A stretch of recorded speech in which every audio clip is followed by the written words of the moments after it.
Tiens, Allez, Maxime, tu fais quoi là? On va s'arrêter tout de suite. On va commencer par apprendre les bases avant de devenir riche et de s'éclater comme ça là. Non mais, je sais pas ce que vous en pensez, mais c'est n'importe quoi gros.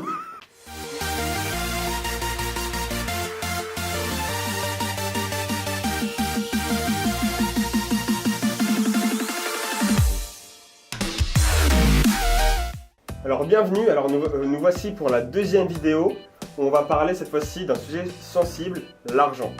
Parce que vous êtes beaucoup justement à vouloir investir dans des crypto-monnaies, dans des immeubles, etc.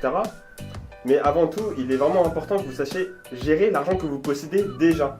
C'est-à-dire de quelle manière vous allez le placer à droite ou à gauche, les entrées et les sorties. Donc c'est dans cette vidéo, on va vous expliquer, nous, qu'est-ce qu'on utilise et qu'est-ce qu'on vous recommande justement pour les différents investissements futurs que vous aurez à faire. Astuce numéro 1. Calculer son reste à vivre. Alors vous avez tous à la fin du mois des dépenses fixes et des dépenses variables. Si vous contrôlez vos entrées et vos sorties, vous pourrez mieux gérer votre compte. D'ailleurs, c'est ce que les banquiers regardent en immobilier. Ils regardent si vous n'avez pas des dépenses trop extravagantes et si justement vous contrôlez vos dépenses. Pour ça, nous utilisons deux outils principalement, Banking et Excel, qui vous permettront de mieux comprendre votre compte. La deuxième astuce qu'on vous recommande, c'est l'ouverture de comptes particuliers. Par cela, j'entends un compte, donc un PEA, donc un plan épargne en action, ainsi qu'une assurance vie. Donc ces deux comptes en fait vous permettent de faire des placements avec des avantages au niveau de votre fiscalité. Car en fonction du nombre d'années à laquelle vous le détenez, vous avez des avantages fiscaux qui vont s'opérer. Donc pour l'assurance vie, ça va être 5 ans. Et pour le PEA, nous verrons en fait que ça sera 8 ans qui sera le plus avantageux pour vous. Astuce numéro 3. Séparer pour mieux régner.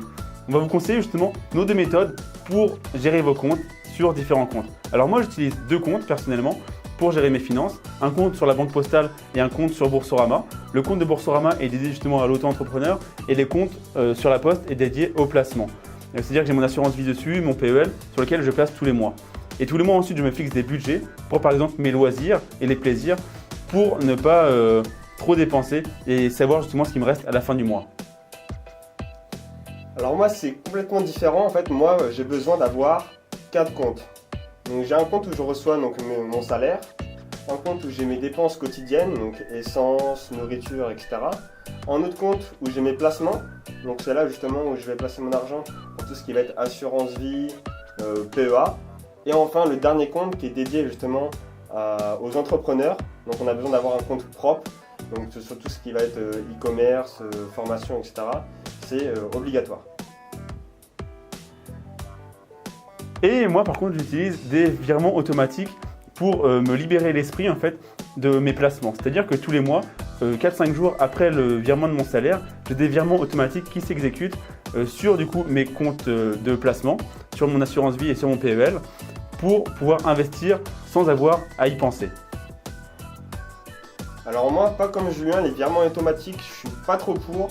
En fait, si jamais vous avez un retard de paiement par rapport, je sais pas, à un loyer que vous devez toucher si vous êtes dans l'immobilier ou à un salaire si vous êtes salarié, et ben en fait ça peut vous fausser en fait vos différents virements automatiques et passer à découvert.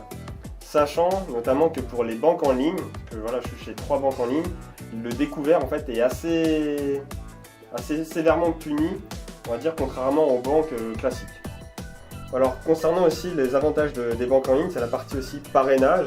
Car il est possible justement de parrainer et de toucher une petite commission. Voilà, moi en fait avec l'ouverture de mes 3 comptes bancaires, j'ai réussi à me faire parrainer et donc à gagner environ 300 €. Donc ça peut être intéressant. Donc si jamais vous décidez d'ouvrir un compte, je vous conseille fortement d'utiliser un code parrainage d'un de vos amis, si quelqu'un justement dans votre entourage l'utilise. Si jamais vous avez personne, vous pouvez passer par nous. Nous justement on peut vous faire profiter de notre code de parrainage. Et en plus de ça, voilà, 50% de l'argent que vous nous faites gagner, donc 50% du gain du parrain, en fait on vous la reverse derrière. Donc ça peut être avantageux pour vous si vous avez personne dans votre entourage. On force personne. Conclusion, suivez vos propres règles. Recommandations. Donc cette semaine, pour la partie argent, on va vous conseiller 2 bouquins que nous on a lus et qui sont vraiment intéressants en fait pour gérer son argent, pour que vous puissiez avoir d'autres méthodes à appliquer et à tester pour voir ce qui vous correspond le mieux. Alors le premier bouquin, c'est Devenez riche de Ramit Sethi, qui parle justement de comment gérer ses placements au niveau de ses comptes. Et le deuxième riche, c'est deuxième livre, pardon, c'est Père riche, Père pauvre de Robert Kiyosaki, qui est justement un livre qui parle de la mentalité qu'on peut avoir par rapport à l'argent et qui est vraiment super intéressant. Donc voilà, malheureusement on arrive à la fin de cette vidéo, j'espère que vous avez apprécié. Donc toujours pareil, si vous avez quelques recommandations à nous faire concernant la partie argent, un livre qui vous a marqué au niveau du mindset ou au niveau de la manière dont vous gérez votre argent, qui est vraiment pas mal, donc on vous recommande fortement de nous le mettre en commentaire. Ça va nous permettre à nous aussi de nous améliorer, parce qu'on n'arrête jamais d'apprendre, il faut toujours continuer.